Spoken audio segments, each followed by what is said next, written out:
이스라엘과 하마스 간의 휴전 합의가 어제 새벽 2시를 기점으로 이루어졌습니다. 지난 열흘간 고생 많으셨죠? 4,000발이 넘는 그런 로켓 공격에 다른 어떤 때보다도 많이 긴장하고 또 사이렌이 울릴 때 대피하느라 다들 고생이 많으셨습니다. 우리 옆에 분들에게 한번 고생 많으셨습니다. 그렇게 좀 인사했으면 좋겠어요. 고생 많으셨습니다.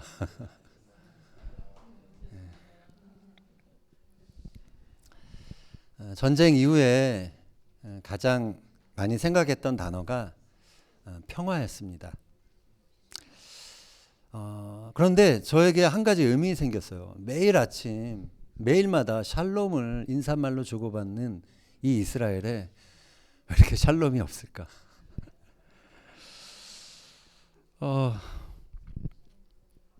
그러면서 약간 하나님께 기도하는 시간에 그런 질문을 했어요. 왜 이 땅에는 이번 주 토라 포션에 제사장의 축복 기도문이 나오는데 여호와는 내게 얼굴을 드사 평강 주시기를 원하노라, 이 기도문을 매일 암송하고 기도하거든요. 그런 이 땅에 왜 평강이 없는 걸까요? 그런 질문을 기도 시간에 해보았습니다. 두 가지 가닥으로 제 마음에 답이 좀 마음으로 정리가 되었습니다. 하나는 정의가 평화와 입맞추지 않았다라는 시편 말씀이 떠올랐고요. 또 하나는 지불된 평화를 이들이 거부했다라는 그런 마음이 들었습니다. 이 두 가지가 어떠한 의미인지 우리가 말씀을 통해서 함께 나누면서 은혜를 나누고자 합니다. 구약 성경에서 말하는 샬롬, 그것은 단순히 그냥 전쟁이 없는 상태를 말하는 것이 아닙니다. 모든 것이 조화를 이루는 가운데 우주를 지배하는 그 법칙, 그것과 하나 되는 조화로운 상태, 그것이 성경이 말하는 샬롬입니다. 이것은 특히 창세기에 나오는 평화의 개념입니다.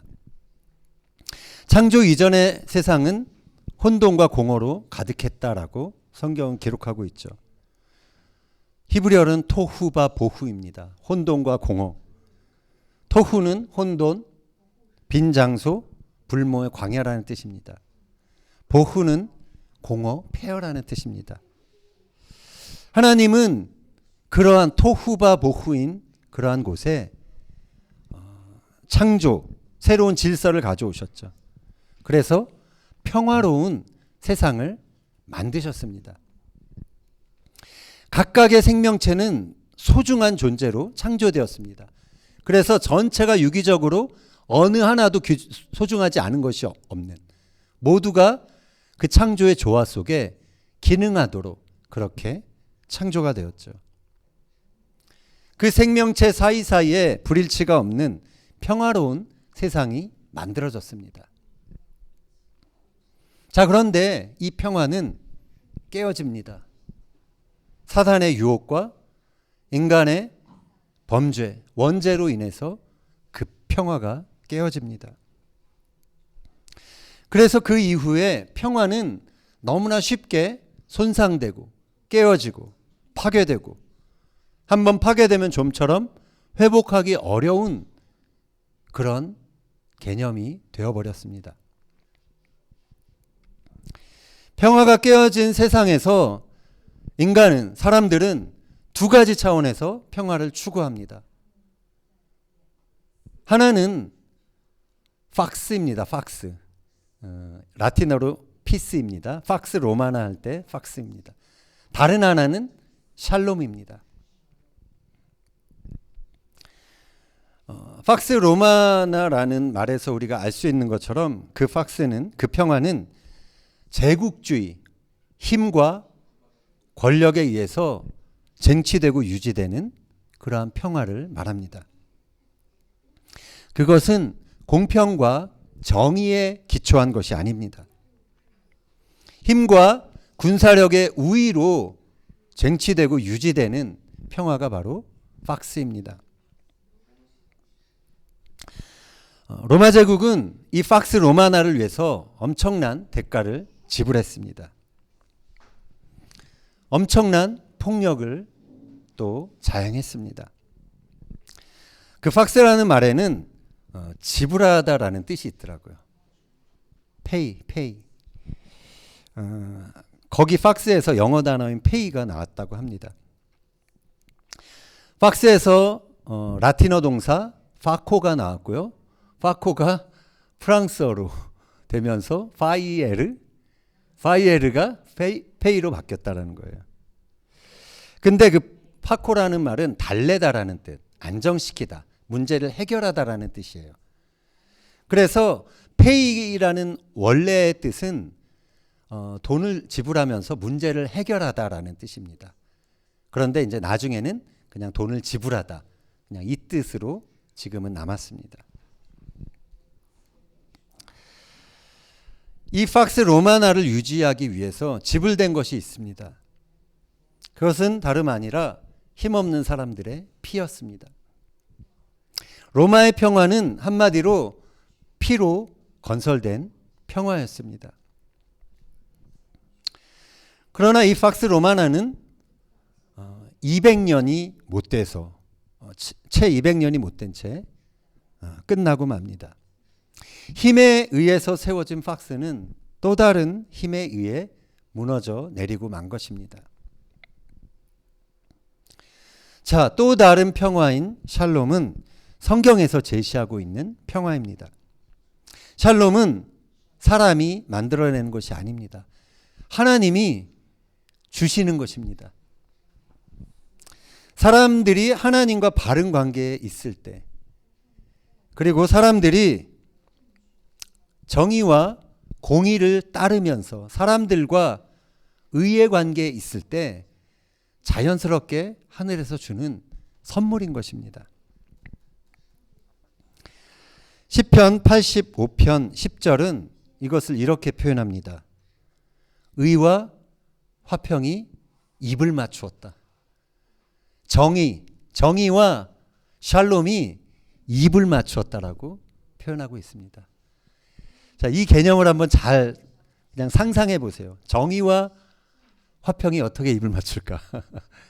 입 맞춘다라는 게 오늘의 키 워드입니다. 우리가 이웃과의 관계가 공의로울 때 하늘의 평화가 와서 입을 맞추는 것입니다. 왜 이스라엘에 샬롬이 없는 것일까요? 라고 질문했을 때 주신 마음이 바로 의와 화평이 입을 맞추지 않았다라는 그런 성경 구절이었습니다. 우리가 아는 것처럼 이스라엘은 많은 고난을 겪은 그러한 민족입니다. 그리고 그 고난은 단순히 그냥 좀 고생하는 차원이 아니라 그들의 생존과 직결된 그러한 엄청난 고난이었습니다. 그래서 이스라엘은 세상의 어느 민족보다도 자국민들의 안전, 시큐리티에 대해서는 철저하게 반응하는 그러한 민족이 되었습니다. 그러면서 많은 대가를 지불합니다. 많은 돈을 들여서 아이언돔을 개발하고 아낌없이 그것을 사용합니다. 그리고 이번에 이 교전에서도 알 수 있듯이 단순히 방어 차원만이 아니라 적극적인 응징, 이것에 대해서 그냥 쉽게 반응하면 얕잡아 볼 수 있고 뭔가 더 쉽게 생각할 수 있기 때문에 강력한 응징으로 항상 대응을 합니다. 결국 이러한 대가 지불을 통해서 어찌됐건 휴전이 선언이 되었습니다. 그러나 휴전이 되었다라고 해서 평화가 오는 것은 아닙니다. 잘 생각해 보면 이스라엘이 추구했던 것은 시큐리티, 안전이었지 평화와는 거리가 먼 것입니다. 이스라엘이 물론 생존의 위협 때문에 안전을 추구할 수밖에 없다라는 것을 우리는 잘 압니다. 그러나 이스라엘이 과도하게 안전에 집착하는 이상 어쩌면 하늘의 샬롬이 이 민족에게 입맞추는 것이 불가능하지 않을까. 그런 생각은 하고 싶지 않지만 그런 생각을 하게 되는 한 주간이었습니다. 예수님은 오늘 본문에서 말씀하십니다. 평안을 너희에게 끼치노니 곧 나의 평안을 너희에게 주노라. 내가 너희에게 주는 이 평안은 세상이 주는 것과 같지 않다. 자, 예수님의 평안이 무엇일까요? 그리고 이것은 세상이 주는 평안과 어떻게 다를까요? 우리가 샬롬이라는 단어를 좀 한자 한자 뜯어보면 예수님의 평안이 무엇인지 이해할 수 있습니다. 이렇게도 한번 해석해 볼 수 있다. 우리의 어떤 이 샬롬의 의미를 위해서 우리가 한번 이렇게도 생각을 해보겠습니다. 샬롬은 히브리 단어 네자로 이루어진 단어입니다. 신, 오른쪽부터죠. 신, 라메, 밥, mem이죠. 히브리 문자는 상형 문자입니다. 어떤 그림, 형상을 가지고 만든 단어입니다. 그래서 각각의 단어에 의미가 있습니다. 쉰은 뭐같이 생겼나요? 쉰? 맨 오른쪽. 그래요. 상상력이 뭔가 막 이렇게 불길 같지 않아요? 네. 쉰. 소멸하는 불을 상징합니다. 뭔가를 없애는 것입니다. 제거하는 것입니다. 그 다음에 이 라멧은 뭐에서 온 글자인지 아세요? 하프같이 생겼는데 옛날에는 저 라멧이 더 길쭉했어요. 지팡이입니다. 지팡이, 권세, 우두머리를 상징합니다. 그리고 바브는 뭐같이 생겼어요? 바브? 짝대기. 못입니다. 못. 연결하는 것. 그 다음에 mem은 원래 옛날 고대 히브리어는 저렇게 생기지 않았어요. 이렇게 생겼어요. 이렇게. 물결 모양으로 파도처럼. 예. 마임이 저기서 나왔죠. 물. 예. 근데 물의 파동을 형상한 것이고요. 이것은 혼돈과 죽음의 세력을 상징하기도 합니다. 그래서 이 단어를 연결해 보면 혼돈과 죽음의 세력을 연결하는 우두머리를 제거하는 것, 그것이 샬롬이라는 것입니다. 재밌죠? 예? 어찌됐건 예수님은 이 세상에 혼돈을 가져오는 세상의 우두머리, 사단의 권세를 제거하기 위해서 십자가 위에서 대가를 지불하셨습니다. 히브리어로 슐렘이라는 단어가 있습니다. 슐렘은 대가를 지불하다라는 뜻입니다. 이 슐렘에 바브가 가운데 오면 샬롬인 것입니다. 대가를 지불하고 얻은 게 샬롬인 것입니다. 또 하나 히브리어 샬람이 있습니다. 샬람. 샬람은 다 이루다, 완성하다라는 뜻입니다. 거기에 또 바브가 들어가면 샬롬입니다. 다 이룬 것, 완성한 것, 이것이 샬롬이라는 것입니다. 예수님이 십자가 위에서 가장 마지막으로 하신 말씀이 있습니다. 뭐죠? 다 이루었도다. 물론 신약이 헬라어로 기록되었기 때문에 거기에 테텔레스타이라는 말이 있습니다. 다 이루었다. 그것이 바로 샬람입니다. 다 이루었다. 다 페이했다. 다 지불했다. 다 이루었다. 다 끝냈다. 이것이 예수님이 그 바브, 못 박히심으로 인해서 십자가 위에서 이루신 일인 것입니다. 예수님께서 대가를 지불하심으로 하나님의 평화, 샬롬을 완성하신 것입니다. 예수님이 하나님의 의를 위해 이렇게 죽기까지 순종했을 때 하늘의 평화가 입을 맞춘 것입니다. 이처럼 예수님의 평화는 지불된 평화입니다. 이미 지불된 평화입니다. 죽음으로 순종하셨기에 죽음이 건드릴 수 없는 평안인 것입니다.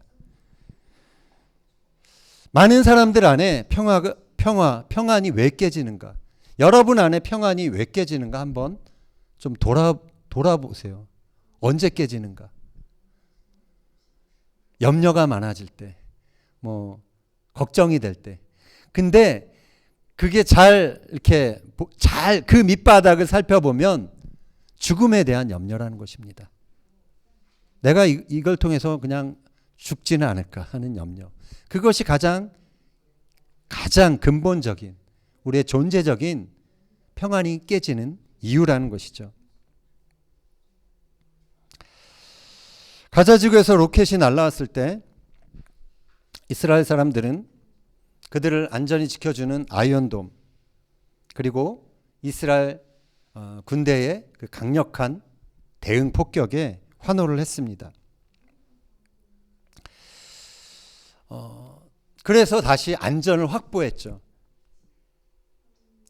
그러나 이것을 우리가 그냥 우리의 생각으로 여러 가지 말들을 할 수 있지만, 우리가 어떤 물리적인 어떤 안전을 통해서 얻을 수 있는 것, 그것은 우리가 세상이 줄 수 있는 평안이라는 개념인 것입니다. 더 강하게, 더 우위에 서서 뭔가 내가 그 힘을 통해서 안전할 수 있다라는 것, 그것은 세상이 주는 평안이라는 것입니다. 세상이 주는 평안은 힘이 있을 때 누릴 수 있습니다. 세상이 주는 평안은 안전이 확보될 때 그제서야 누릴 수 있는 것입니다. 그런데 예수님이 주시는 평안, 나의 평안, 그것은 환경과 상관없이 누릴 수 있는 것입니다. 예수님이 이 말씀을 하신 때는 십자가의 죽음을 앞두고 계셨던 때였습니다. 모두가 어떻게 잘못되지 않을까 하는 죽음에 대한 두려움이 가득했을 때 예수님이 나의 평안을 너희에게 준다라고 말씀하신 것입니다. 이 평안은 세상이 주는 것과 같지 않다라고 말씀하신 것입니다. 예수님은 그 평안을 이제 이 땅에 남아있는 제자들에게 주시기 원했던 것입니다. 그래서 십자가의 죽음을 앞둔 상황에서도 너희는 마음에 근심하지 말라, 두려워하지도 말라라고 그렇게 말씀하신 것입니다.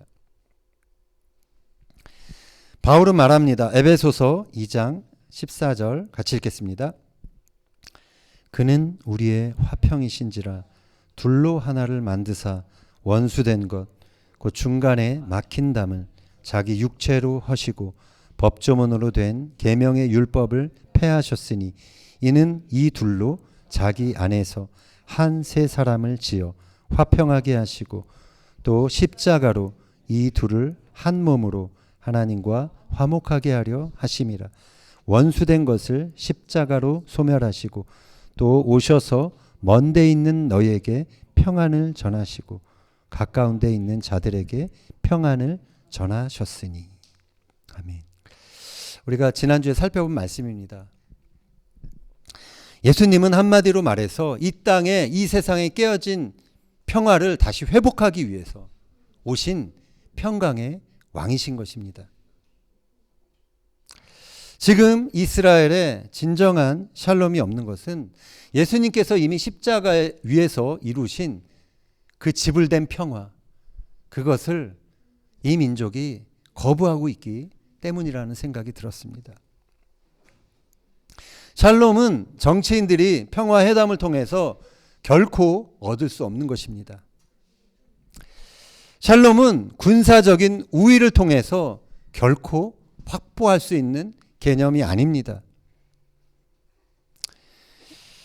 이스라엘과 아랍 사이의 분쟁은 어느 한편이 땅을 양보하거나 아니면 어느 한 민족이 그냥 그들이 원하는 대로 사라져버리면 해결되는 것이 아닙니다.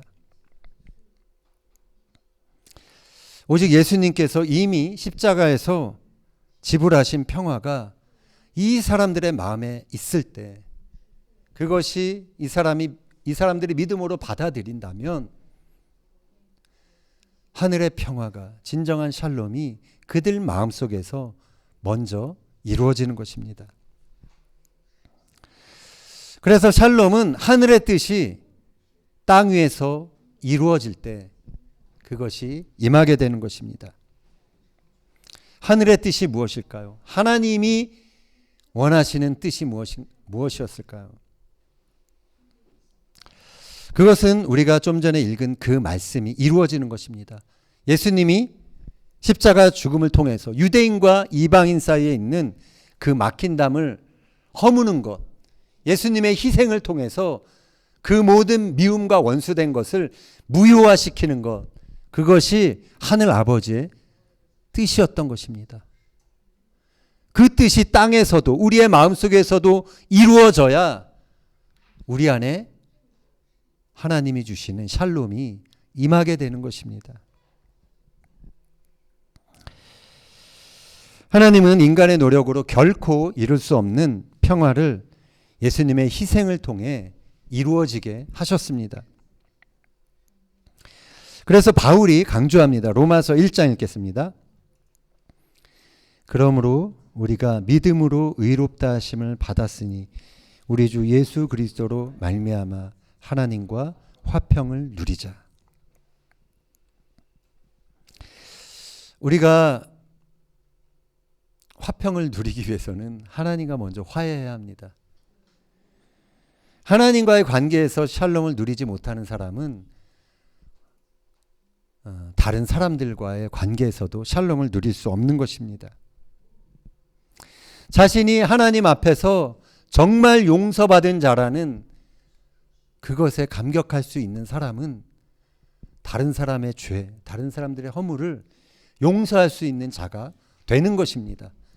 그럴 때 화해가 이루어지고 그럴 때 샬롬이 이루어지게 되는 것입니다. 이처럼 예수 그리스도의 십자가 앞에서 믿음으로 나아가 의롭다함을 받을 때 그 의에 하늘의 평화가 입을 맞추게 되는 것입니다. 지난주에 우리 한빈 형제, 원빈, 현빈, 한빈 형제의 세례식이 있었습니다. 교회에서 점심 식사를 마치고 한 차로 이동을 했어요. 출발한 지 5분이 되어서 이제 4번 도로를 타려고 막 가고 있었는데 저 남쪽에서 로켓이 연기를 뿜으면서 쭉 날아오는 장면을 보게 되었어요. 설마 했어요. 설마 했어요. 그냥 아니겠지. 아니었으면 좋겠다. 그런데 앞차에서 사람들이 내리더라고요. 내려가지고 그냥 바로 그 차 갓길에서 이제 엎드려서 피하더라고요. 그 장면을 보니까 더 위기가 느껴졌어요. 이거 장난이 아니구나. 그리고 사이렌 소리가 막 울렸습니다. 그래서 저희도 따라서 이제 차를 한편에 세우고 내리게 되었어요. 그리고 로켓이 이제 아이언돔에 의해서 폭파되는 소리가 펑펑 들렸습니다. 여러 가지 생각이 여러 가지 세례식을 미룰 걸 아니면 세례식을 가야 되나 집으로 다시 돌아가야 되나 마음이 되게 복잡했습니다. 그런데 집으로 다시 돌아가면 더 위험할 것 같아요. 더 마음을 졸이고 있어야 되는 것 같아요. 그래서 사이렌 소리가 잠잠해졌을 때 다시 그냥 세례터로 가는 게 더 안전하겠다. 사해 쪽이니까 그래서 저희가 또 차를 달렸습니다. 한 10분 정도 갔는데 이번에 경찰이 차를 세우더라고요. 경찰이 막아요. 공항 근처쯤에서. 불길이 막 치솟고 있었어요. 뭔가 봤더니만 파편이 글로 떨어진 것 같아요. 로켓 파편이 떨어져서 그 옆이 일본 도로 옆이 그 밀밭 그런 데였는데 불길이 이렇게 치솟고 있었습니다. 사이렌 소리가 또 울리고 다들 또 도로 갓길에 그렇게 또 엎드려 있었습니다. 엎드려 있으면서 야, 우리 집사님들 오늘 온라인으로 처음에 온라인으로 예배드린다고 문자 받았을 때 좀 마음에 섭섭하기도 하고 그랬지만 정말 잘 결정했구나 그런 생각을 하게 되었습니다. 한 15분 정도 차량을 통제해서 시간을 보니까 세례식에 3시까지 도착해야 됐었거든요. 안 그러면 거기는 그냥 얄짤이 없습니다. 그냥 문을 닫아버려요. 저희가 3시에 예약을 했는데 도착 예상 시간이 3시 한 3분 정도 되더라고요. 그래서 사실 그냥 돌아가는 게 낫겠다, 돌아가야겠구나 생각을 했는데 근데 또 고속도로에서 쉽게 돌이킬 수도 없었고 예루살렘에 가 있자니 뭐 거기서 할 것도 없고 그냥 사에 가서 예정대로 세례식을 하자. 그래서 좀 빨리 밟았습니다.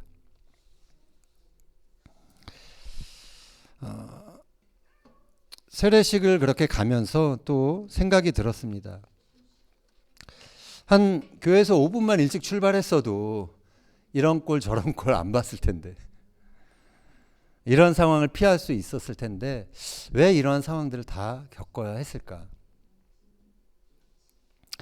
단순히 들었던 생각은 좀 하나님께서 이스라엘의 상황들, 실제들을 좀 몸으로 보고 겪게 하셨다라는 그런 생각을 해보았습니다. 그날 요단강에 도착해서 예수님의 세례터에 이제 발을 담갔습니다. 그러면서 참 이 죽음이라는 것이 얼마나 인간의 실존에 가까이 있는 그러한 문제인지 다시 한번 새삼 느끼게 되었습니다. 그리고 예수님과 함께 죽고 또 예수님의 부활과 함께 다시 살 것을 고백하는 것이 세례잖아요. 이 세례식이 이 죽음이라는 인간의 실존 문제에 대해서 얼마나 소망을 주는 예식인지 다시 한번 감사할 수 있었던 시간이었습니다. 자, 그렇습니다. 우리는 예수님께서 이미 지불하신 그 샬롬, 평화 때문에 하늘에 영원한 안식과 평안을 누리는 그러한 하나님의 자녀들인 것입니다. 그 샬롬은 죽음도 흔들 수 없는 것입니다. 죽어도 다시 사는, 주님과 함께 다시 부활하는 소망이 우리에게 있다라는 것이 얼마나 이 사망 권세 앞에 우리가 믿음으로 살아갈 수 있게 하는 그러한 진리인지 모르는 것이죠. 예수님은 평화의 왕으로 이 땅에 오셨습니다. 예수님의 오심으로 인해서 우리는 예수님 안에 있는 샬롬, 그리고 예수님이 이루신 그 샬롬을 누릴 수 있는 자들이 되었습니다. 또 예수님은 장차 다시 이 땅에 오실 것입니다. 그래서 온 세상에 영원한 샬롬을 이제 가져오실 것입니다. 그때는 성경에서 예언하는 것처럼 이리와 어린 양이 함께 뛰노는, 그래서 이 땅에 정글의 법칙이 사라지는 그러한 세상이 될 것입니다. 힘이 있어야만 그제서야 안전을 누리는 그러한 시대를 주님께서 끝내실 것입니다.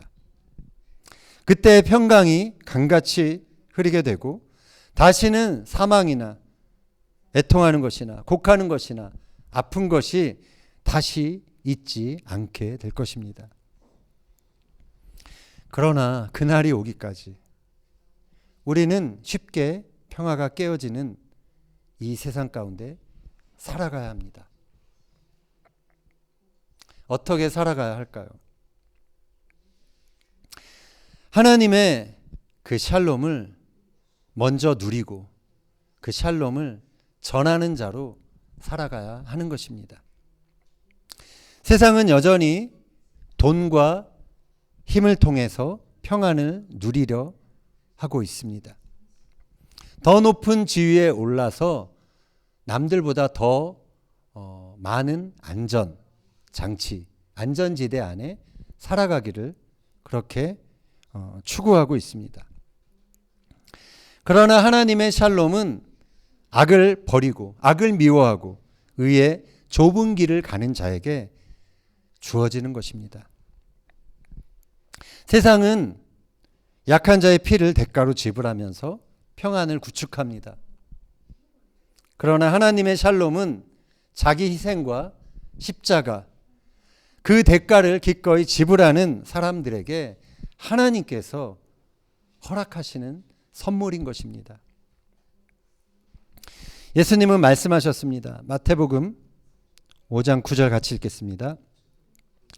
화평케 하는 자는 복이 있나니 그들이 하나님의 아들이라 일컬음을 받을 것이미요. 주님은 우리가 이 땅에서 그 피스메이커, 샬롬을 만드는 사람들로 살아가기를 원하십니다.